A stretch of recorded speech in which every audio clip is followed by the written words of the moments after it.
Newly released WikiLeaks emails show Hillary Clinton was tipped off to a CNN primary debate question by Donna Brazile at the time. Donna Brazile was a CNN contributor, and now she is interim chair of the Democratic National Committee. And this isn't the first time Brazile has helped out the Clinton campaign.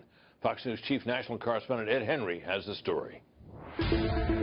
When Hillary Clinton was preparing for a CNN-hosted debate in Flint, Michigan with primary rival Bernie Sanders, we have to focus on what must be done to help the people of Flint. Clinton got to phone a friend, or at least got a helpful little email from Donna Brazile, then a CNN contributor and now interim chair of the DNC. A new dump from WikiLeaks today shows Brazile was caught again handing out CNN's playbook to Team Clinton in advance.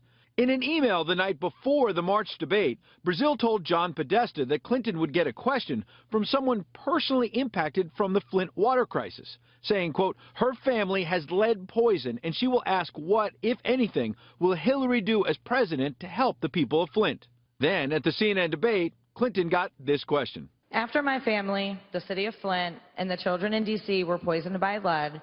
Joined today on the trail by the fiery former college basketball coach Bobby Knight, Donald Trump ripped into Brazile.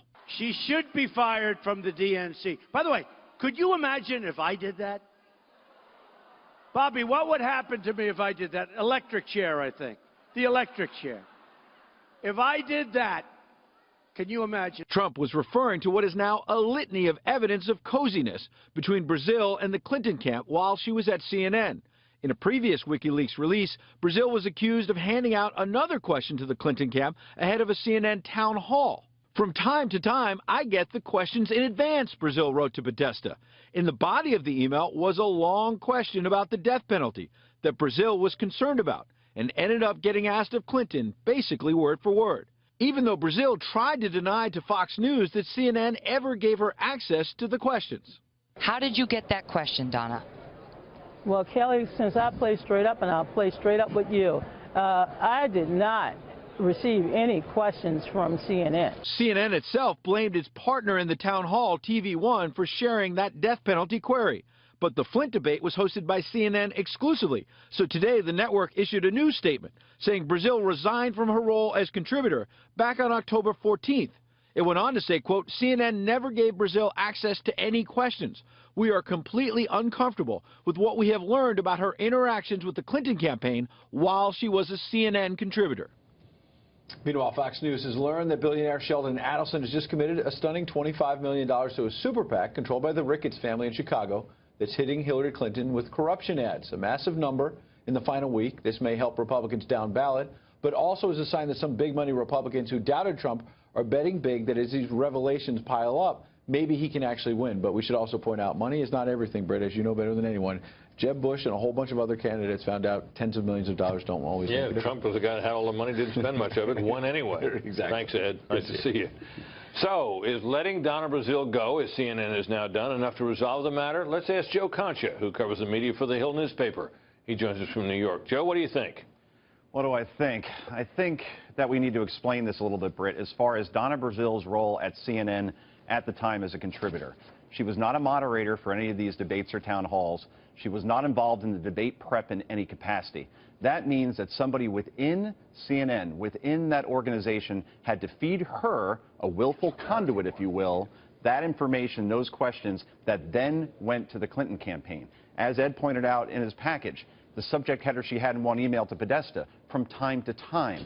That means not singular, that means on several occasions this happened. So CNN, and I called for this a couple of weeks ago, I'm going to do it again, needs to absolutely conduct an internal investigation by an outside firm to see where this cancer exists. And it wouldn't be hard to do, Britt, because here's the thing. Probably those questions were within a room, and you've moderated debates before, debate prep team, research, producers, probably someone from that area sent it along to Brazile, who then gave it to the Clinton campaign. CNN's a proud organization. It's been around for 36 years. There's a lot of good journalists there. They don't deserve to be painted with this broad brush, but unless they do an internal investigation, integrity is going to be a big problem for that network unless they show they're taking this seriously.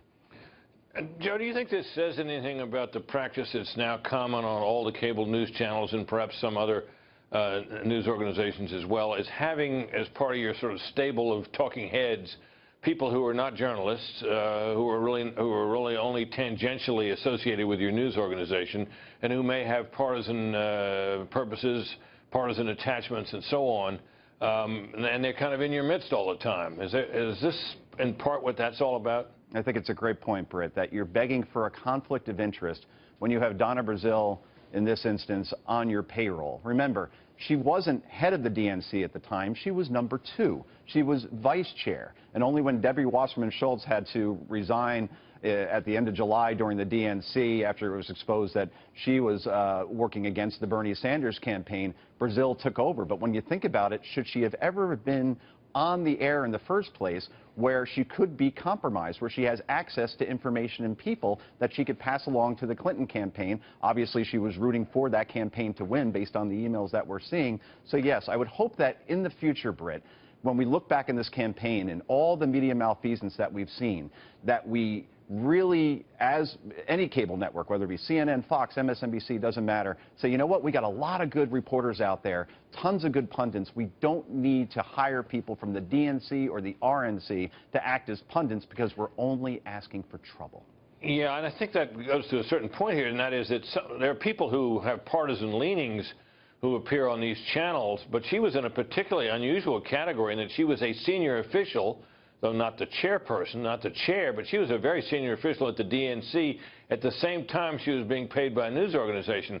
I think, you know, that's a sort of a self-evident conflict of interest that might be easier to avoid than if you just decided that you weren't going to have anybody with partisan ideas under your roof. Absolutely, Britt. And speaking of partisan, even when Josh Earnest was asked today, he's the White House spokesman, obviously, when he was asked a question about this, and what do you think about Donna Brazile passing along debate questions to Hillary Clinton on several occasions, he then went the Bo Bergdahl, Susan Rice route, where he said, and I quote, "She's a person of integrity, of a person of high character, a true professional." So even here, Britt, with overwhelming evidence showing that somebody engaged in some serious wrongdoing, we can't even have the White House say this was wrong and we condemn it and it hurts the process. It's why the media is so distrusted. It's why government is so distrusted when even partisanship takes over in these situations where Ernest can just say, you know what, this was wrong and we condemn it. No, not even there could he say that. Instead, he has to say that Donna Brazile, who's a very nice person, don't get me wrong, is a person of high integrity. We're lost. We're completely lost at this point if we're saying that in these situations. Joe, thanks very much. Thank you, Britt.